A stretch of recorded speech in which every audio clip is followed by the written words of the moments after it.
New Zealand cricket அணி லெஜெண்டான Kane Williamson அவரோட இன்டர்நேஷனல் கிரிக்கெட் ரிட்டையர்மெண்ட் அறிவிச்சிருக்காரு.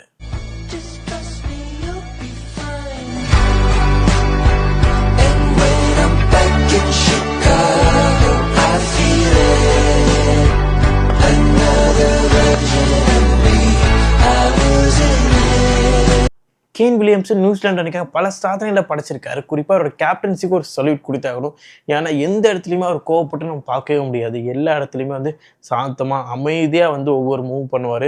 அவர் கேப்டன்சி வந்து பிரில்லியண்ட்டாக இருக்கும். வேறு லெவலில் துணிச்சலான ஒரு மூவ் எடுக்கிறதா இருக்கட்டும். அவர் கேப்டன்சி பொறுத்த வரைக்கும் எனக்கு ரொம்பவே பிடிக்கும் கேன் வில்லியம்சன் கேப்டன்சி பர்சனலாக. கேன் வில்லியம்சனுக்கு ஏற்றேட்டே கிடையாது. ஏன்னா 2019 உலகக்கோப்பை எல்லாத்துக்கும் ஞாபகம் இருக்கும். செம்மையாக போச்சு ஃபைனல்ஸு. ஒரு பக்கம் இங்கிலாந்து ஜெயிக்க போதா, ஒரு பக்கம் நியூசிலாந்து ஜெயிக்க போதா அப்படின்னு பரபரப்பாக போய் சூப்பர் ஓவர் வரைக்கும் போய் அங்கேயும் டை ஆகி யார் அதிக பவுண்டரி அடிச்சிருக்காங்களோ அப்படின்ற ஒரு முறையில் இங்கிலாந்துக்கு அந்த கோப்பை போச்சு.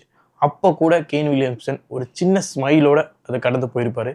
அப்போது ரசிகர்கள் மத்தியில் என்னப்பா உலகக்கோப்பை 100 எல்லையில், அதுவும் வந்து ஜெயிக்க வேண்டிய மேட்ச்சு அம்பையர் டிசிஷனால் அந்த ரூல்ஸ்னால இப்படி போயிருக்கேன்ற ஒரு வருத்தம் இல்லாமல் ஜஸ்ட்டு ஒரு ஸ்மைலில் அவர் முடிச்சிருப்பார். அவ்வளோ வலிகளையும் அவ்வளோ இதுவும் வந்து ஒரு ஆக்ரோஷமாக கத்துறதோ அழுகையோ அதுவுமே கத்தாமல் ஒரு ஸ்மைலில் முடிச்சிருப்பார்.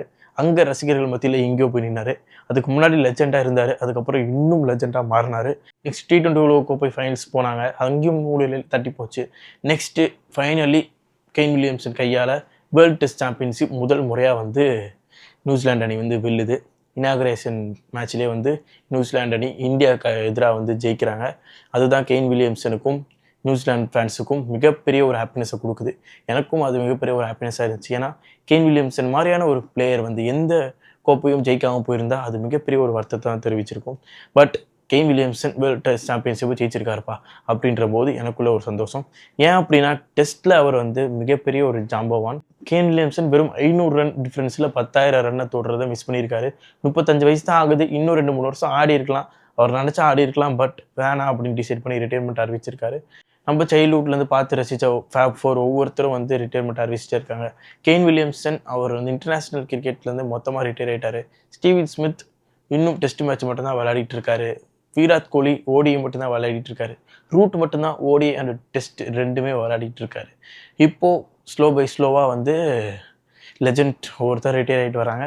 ஓகே, நீங்கள் மறக்காம பஸ்ஸில் கால் பண்ணுங்கள். கேன் வில்லியம்சன் ரிட்டையர்மெண்ட் பற்றி நீங்கள் என்ன நினைக்கிறீங்க? உங்களுக்கு வருத்தமாக இருக்கான்றதை மறக்காம பஸ்ஸில் கால் பண்ணுங்கள். நம்ம பேஜை ஃபாலோ பண்ணலன்னா மறக்காமல் ஃபாலோ பட்டன் எடுத்துக்கோங்க.